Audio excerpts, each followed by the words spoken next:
नमस्कार, मैं मदन मोहन जोशी बोल रहा हूँ। देवभूमि उत्तराखंड वीर वीरांगनाओं की धरती है, महापुरुषों की धरती है। देवता भी यहाँ आने के लिए तरसते हैं।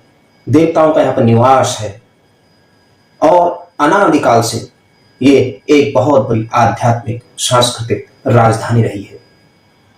और इस राज्य में हिमालय, सुंदरबन, नैसर्गिक छटा, माँ गंगा, यमुना, बद्री, केदार और अनेक तीर्थ स्थल हैं, जहां पर स्वाभाविक ही संपूर्ण दुनिया खींचे चली आती है।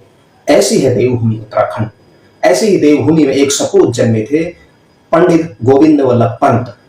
श्यामली पर्वत श्रृंखला अल्मोड़ा जनपद के खूंट नामक गांव में एक इस महान व्यक्तित्व का जन्म हुआ था। देवभूमि उत्तराखंड की धरती के क्रांतिकारी सपूत थे और स्वतंत्रता संग्राम सेनानी थे, जननायक थे पंडित गोविंद वल्लभ पंत जी। और सबसे बड़ी बात, वे एक भारत रत्न थे। 10 सितंबर 1887 को आपका जन्म हुआ था। आपके पिता मनोरथ पंत और माता का नाम गोविंदीबाई। 1905 में जब उन्होंने अल्मोड़ा के बाद इलाहाबाद चले गए तो वहां म्यूर सेंट्रल कॉलेज में गणित और साहित्य और राजनीति विषयों के विद्यार्थी थे। अध्ययन के साथ साथ ही वो वहां पर सामाजिक गतिविधियों में भी भाग लेते थे। 1907 में बीए और 1909 में कानून की डिग्री सर्वोच्च अंक से हासिल की और उसके उपलक्ष्य में उन्हें कॉलेज की ओर से लैम्सन अवार्ड दिया गया।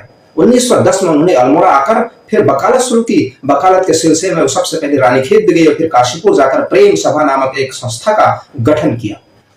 1916 में गोविंद वल्लभ पंत जी काशीपुर के नोटिफाइड एरिया में चुने गए और बाद में कमेटी की शिक्षा समिति के अध्यक्ष भी बने। और कुमायूं में सबसे पहले निःशुल्क और अनिवार्य शिक्षा को लागू करने वालों में उनका योगदान बहुत महत्वपूर्ण है। उन्होंने उत्तराखंड के कुमायूं में अहिंसा के आधार पर राष्ट्रीय आंदोलन को संगठित किया और आरंभ से ही कुमायूं के राजनीतिक आंदोलन का नेतृत्व पंत जी के हाथों में ही रहा।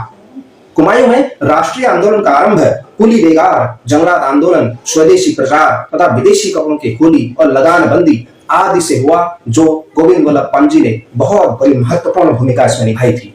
दिसंबर 1921 में वे गांधी जी के आह्वान पर असहयोग आंदोलन के साथ रास्ते खुली राजनीति में उतर गए और 9 अगस्त 1925 को काकोरी कांड जब हुआ था तो उसमें उन नवयुवकों का जो समर्थन के लिए, उनके मुकदमे की पैरवी के लिए अन्य वकीलों के साथ पंत जी ने बहुत महत्वपूर्ण सहयोग किया था। उस समय वे नैनीताल से स्वराज पार्टी के टिकट पर लेजिस्लेटिव काउंसिल के सदस्य भी थे। 1927 में राम प्रसाद बिस्मिल और उनके 3 अन्य साथियों को फांसी के फंदे से बचाने के लिए उन्होंने पंडित मदन मोहन मालवीय जी के आह्वान पर और मदन मोहन मालवीय जी के साथ मिलकर वायसराय को भी पत्र लिखा, किंतु गांधी जी का समर्थन नहीं मिल पाया, जिसके कारण वो इसमें कामयाब नहीं हो सके। 1928 में साइमन कमीशन के बहिष्कार और 1930 में नमक सत्याग्रह में भी उन्होंने बहुत महत्वपूर्ण भाग लिया और मई 1930 में देहरादून के जेल में भी रहे। गोविंद वल्लभ पंत को 15 अगस्त 1947 में भारत की स्वतंत्रता के बाद उत्तर प्रदेश के प्रथम मुख्यमंत्री के रूप में नियुक्ति मिली। उत्तर प्रदेश के प्रथम मुख्यमंत्री निर्वाचित हुए। इस पद पर वे 27 मई 1954 तक रहे।